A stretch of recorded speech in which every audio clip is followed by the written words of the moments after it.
बिस्मिल्लाहिर्रहमानिर्रहीम अल्हम्दुलिल्लाहि रब्बिल आलमीन। Dear students, assalamu alaikum. Today we are going to start lecture number 82, first year class, commercial importance of the fungi. Commercial importance of fungi को हम दो lecture में divide कर लेंगे।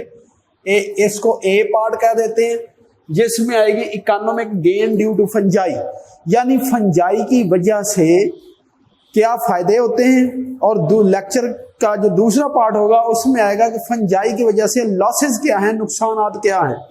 यानी पहला पॉइंट क्या होगा, economic gain due to fungi, दूसरा होगा economic losses due to fungi. तो फंजाई के बच्चों बहुत ज्यादा बेनिफिट्स भी हैं और साथ साथ लॉसेस भी हैं। और आज के लेक्चर में हम इंशाल्लाह अभी पढ़ने की कोशिश करते हैं गेन्स क्या हैं, इसके फायदे क्या हैं। सबसे पहला पॉइंट तो यह है कि fungi which is edible, fungi को खाया जा सकता है या खाने के काबिल है।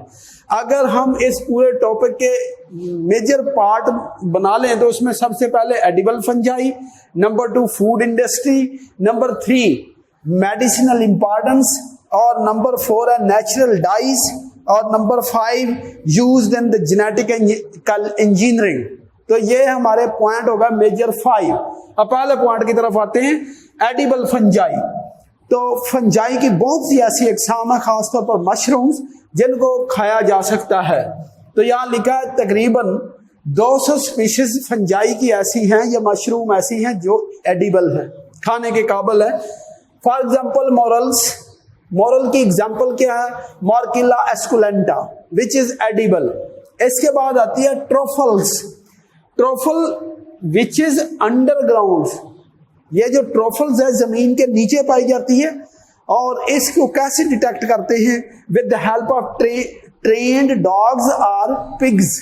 यानी डॉग या पिग्स को ट्रेंड किया हुआ होता है, वो पता चला लेते हैं कि जमीन के किस हिस्से में ट्रोफल्स पाई जाती हैं, और जहां निशानदेही करते हैं उसको खोद कर वहां से इस ट्रोफल्स को निकाल लिया जाता है। यानी ट्रोफल्स की जो फ्रूटिंग बॉडी है which is located under the soil और underground, and it can be checked with the help of trained dogs और पिग्स। इसके बाद ये एक बड़ा ही इंपॉर्टेंट पॉइंट है, रेंडीर मॉस। यहां आपने याद रखना है कि मॉस जो है इसका ताल्लुक होता है ब्रायोफाइट्स में। नेक्स्ट चैप्टर में हम पढ़ेंगे कि ब्रायोफाइट क्या होते हैं। अभी आप ये याद कर लो कि रेंडीर मॉस, जो रेंडीर है ये मॉस नहीं है, ये बल्कि क्या होती है, लाइकन। ये एमसीक्यूज में आता है, बोर्ड में भी और एंट्री टेस्ट में भी जरूर याद रखना है कि reindeer moss is not a moss, it is a lichen. ठीक है, और which is a food of reindeer and other animals. ये जो रेंडीर मॉस है ये रेंडीर की और इस तरह के दूसरे जानदारों की खुराक है। रेंडीर बारहसिंगे को भी कहते हैं। It is located in erratic, सब रेक्टिक एंड बोरियल रीजन। और ये जो रेंडीर है, ये रेंडीर मॉस कहाँ पाई जाती है, एरेक्टिक रीजन में, शमाली इलाका जात में, इंतहाई ठंडे इलाके में। ये उससे सब रेक्टिक थोड़े से नीचे वाले इलाके और बोरियल रीजन, कोनिफर फॉरेस्ट यहाँ पाए जाते हैं, उनको कहते हैं।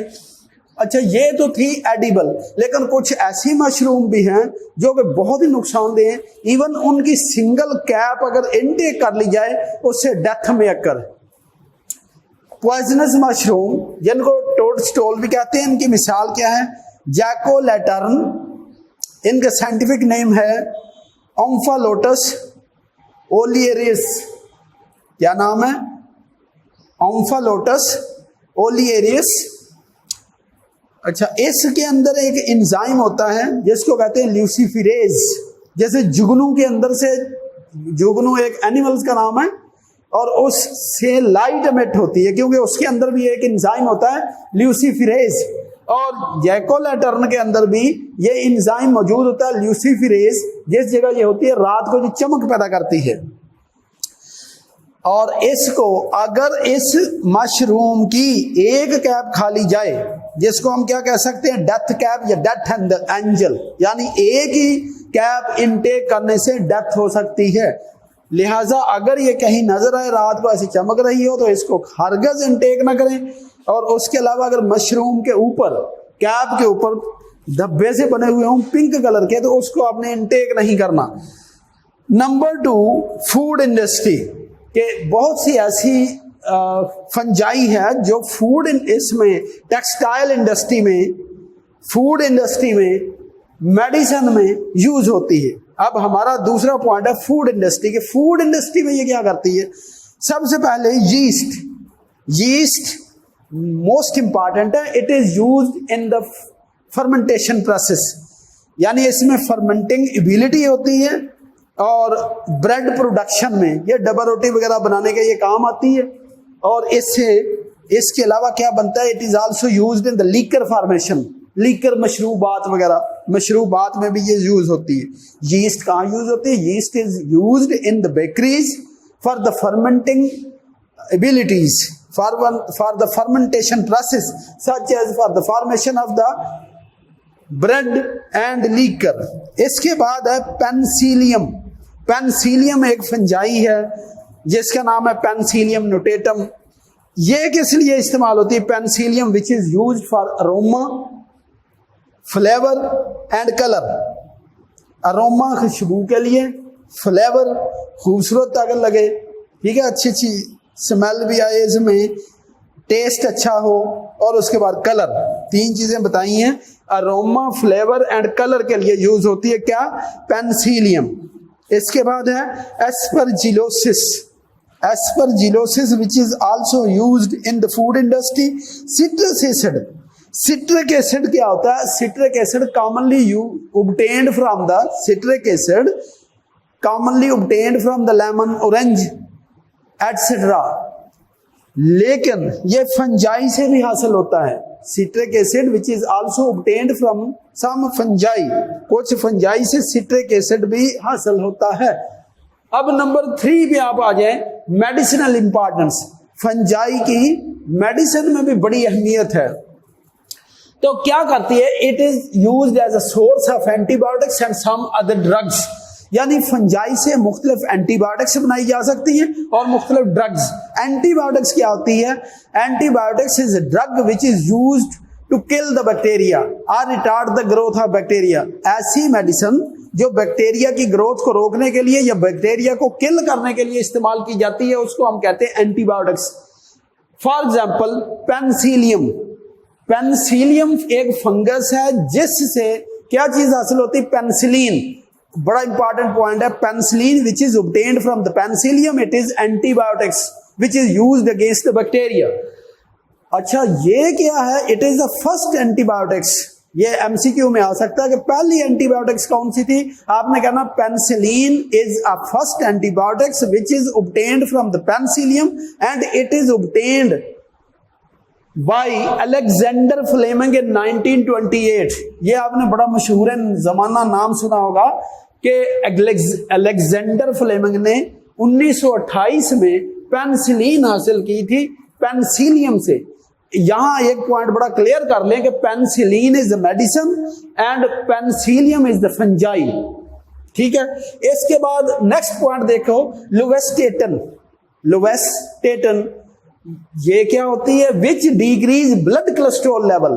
जिनके ब्लड में या ब्लड आर्टरीज के अंदर कोलेस्ट्रॉल डिपॉजिट हो जाता है तो उसमें हार्ट अटैक का बहुत ज्यादा चांसेस होते हैं। तो उस हार्ट अटैक से बचने के लिए, कोलेस्ट्रॉल को खत्म करने के लिए ये लोवेस्टेटन का इस्तेमाल किया जाता है। नेक्स्ट है साइक्लोस्पोरिन। साइक्लोस्पोरिन ये क्या, कहां से हासिल होती है? This fungus which is obtained from the soil fungus. ये सॉइल फंगस है, यानी जमीन के अंदर से इसको हासिल किया जाता है कि इसको साइक्लोस्पोरिन को। It is used in organ transplantation. Organ transplantation का क्या मतलब होता है? Transfer of organ from donor to recipient. कि अगर किसी का गुर्दा खत्म हो गया, खुदा न खास्ता, अगर वो किसी और शख्स से गुर्दा लेके उस शख्स को लगा दिया जाए जिसका गुर्दा खत्म हो गया, तो उसको हम कहते हैं आर्गन ट्रांसप्लांट, यानी वो हो गया किडनी ट्रांसप्लांट। इसी तरह लिवर ट्रांसप्लांट हो सकता है। जब किसी दूसरे शख्स का गुर्दा किसी दूसरे इंसान में लगाया जाता है तो बाज़ औक़ात उस शख्स के टिश्यू उसको रिजेक्ट कर देते हैं। रिजेक्शन के बाद क्या होता है, वो आर्गन जो बॉडी के अंदर ट्रांसप्लांट किया होता है वो गलना शुरू हो जाता है या खराब होना शुरू हो जाता है। उससे बचने के लिए साइक्लोस्पोरिन का इस्तेमाल किया जाता है जो टिश्यू को रिजेक्ट नहीं होने देता and save the body from the tissue rejection. बड़ा ही इंपॉर्टेंट पॉइंट है, दोबारा सुन लो कि अगर किसी का कोई आर्गन खराब हो जाए, फॉर एग्जांपल किडनी खराब हो गया या लिवर खराब हो गया, बाज़ औक़ात हार्ट भी रिप्लेस हो जाता है, तो अगर किसी डोनर से हार्ट या किडनी या लिवर लेके किसी बीमार शख्स में लगाया जाए तो वहां टिश्यू रिजेक्शन हो जाती है, यानी उस शख्स का जिस्म उसको खत्म कर देता है, खराब करना शुरू कर देता है। तो ऐसे शख्स को साइक्लोस्पोरिन देते हैं। साइक्लोस्पोरिन क्या करती है, save the body from the tissue rejection, कि टिश्यू को रिजेक्ट नहीं होने देती और वो पर्सन सर्वाइव कर जाता है।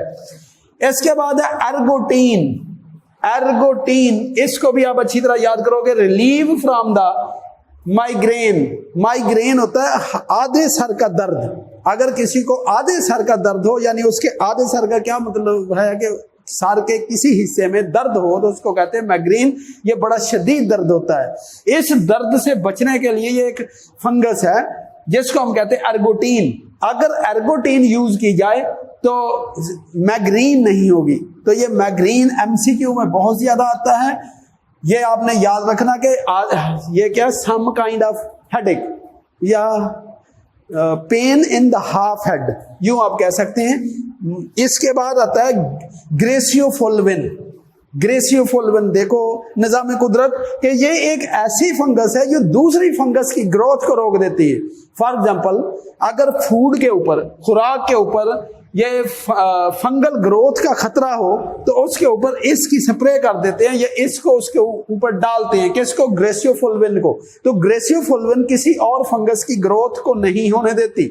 नंबर 4, नेचुरल डाइज, यानी फंगस से कुदरती रंग भी हासिल किए जाते हैं। तो natural dyes obtained from the lichens. ये लाइकन का लफ्ज बार बार आ रहा है, हम इससे पहले बहुत दफा पढ़ चुके हैं। कहते हैं association of the fungi and algae. ये एल्गी और फंजाई की एसोसिएशन है, बच्चों याद हो गया। An association of the algae with the fungi is called lichen. तो लाइकन से नेचुरल डाइज इस्तेमाल किए जाते, ऑब्टेन्ड किए जाते हैं, यानी डिफरेंट डाइज मीन रंग obtained from the fungi। और वो कलर कहाँ यूज होते हैं, they are use in the textile industry, यानी कपड़ों को रंगने के लिए इस्तेमाल किए जाते हैं। ये पॉइंट आजकल बहुत ही इंपॉर्टेंट है। ये क्या है, जेनेटिक इंजीनियरिंग, यानी some fungi which is also used in the genetic engineering. Genetic engineering क्या होती है, handling of gene according to scientist own will. अगर साइंसदान जीन को अपनी मर्जी से इस्तेमाल कर लें तो उसको हम कहते हैं जेनेटिक इंजीनियरिंग, या इसको हम कह सकते हैं manipulation of the DNA. DNA को अपनी मर्जी से इस्तेमाल करना, जेनेटिक इंजीनियरिंग। इसमें यूज होती है yeast. Yeast heavily used in the genetic and molecular research. ये यीस्ट को क्यों यूज करते हैं कि यीस्ट की प्रोडक्शन रेट बहुत ज्यादा होता है, तो इससे जीन पूल बन जाता है। जीन पूल का मतलब होता है increase the number of gene in some area, यानी आपने एक जगह पे यीस्ट को उगाना शुरू किया और यीस्ट की तादाद बढ़ती जाएगी। जितनी यीस्ट की पॉपुलेशन बढ़ेगी उतना जीन पूल बढ़ जाएगा, यानी उतना ही जीन बढ़ जाएगा। तो रिसर्च करने में आसानी पैदा होगी। तो मैंने क्या कहा कि यीस्ट हैवीली यानी बहुत ज्यादा mostly use in the genetic engineering और in the genetic research, molecular research etcetera.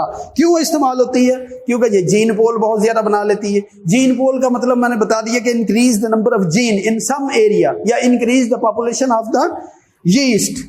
इसके बाद ये एक और पॉइंट देखो, yeast were the first eukaryote to be used by genetic engineer, इससे पहले तक जेनेटिक इंजीनियरिंग में सिर्फ बैक्टीरिया को इस्तेमाल किया जाता है। आपको पता है bacteria which is the prokaryotic, prokaryotic cell का मतलब होता है ऐसा सेल जिसके अंदर न्यूक्लियस मौजूद ना हो, उसको कहते हैं प्रोकैरियोटिक सेल। जबकि यीस्ट के सेल में न्यूक्लियस मौजूद होता है। तो यीस्ट वो पहली यूकैरियोटिक ऑर्गेनिज्म है जिसके अंदर न्यूक्लियस मौजूद होता है और it is used in the genetic engineering. मेरी बात समझ आ गई कि यूकैरियोटिक ऑर्गेनिज्म सबसे पहले यीस्ट है जिसको जेनेटिक इंजीनियरिंग में इस्तेमाल किया। और कौन किसने इस्तेमाल किया? सारे जेनेटिक इंजीनियर्स ने यूज किया। यह पॉइंट भी बड़ा इंपॉर्टेंट है कि इन 1983 फर्स्ट फंक्शनल आर्टिफिशियल क्रोमोसोम यानी आर्टिफिशियल क्रोमोसोम बनाया गया 1983 में। इससे पहले कोई आर्टिफिशियल क्रोमोसोम नहीं बनाया गया। ये आर्टिफिशियल क्रोमोसोम देखो, first functional artificial chromosome was made, वो बना के किसके अंदर बनाया गया? Saccharomyces cerevisiae. ये भी एक फंगस है, सैक्रोमाइसीस सेरेविसी। एक दफा और सुन लो, ये इंपॉर्टेंट पॉइंट है कि इन 1983 artificial chromosome is made and it was introduced into a fungus which is known as Saccharomyces cerevisiae। के Saccharomyces cerevisiae के अंदर आर्टिफिशियल क्रोमोसोम को डाला गया खुद बनाकर। बहुत बड़ा कारनामा साइंटिस्ट का ये भी जेनेटिक इंजीनियरिंग हुई।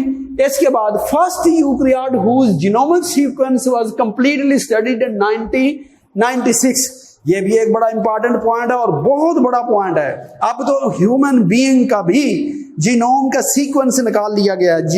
जीनोम सीक्वेंस क्या होता है कि हमारे अंदर जितना जेनेटिकल मटेरियल है उसके अंदर पहला न्यूक्लियोटाइड कौन सा है, दूसरा कौन सा है, तीसरा कौन सा है, चौथा कौन सा है, और उनको सीक्वेंस कर लिया गया। और ह्यूमन बीइंग का कब किया गया? 2005 में, 2005 में। और वो किसने किया? अमेरिका ने।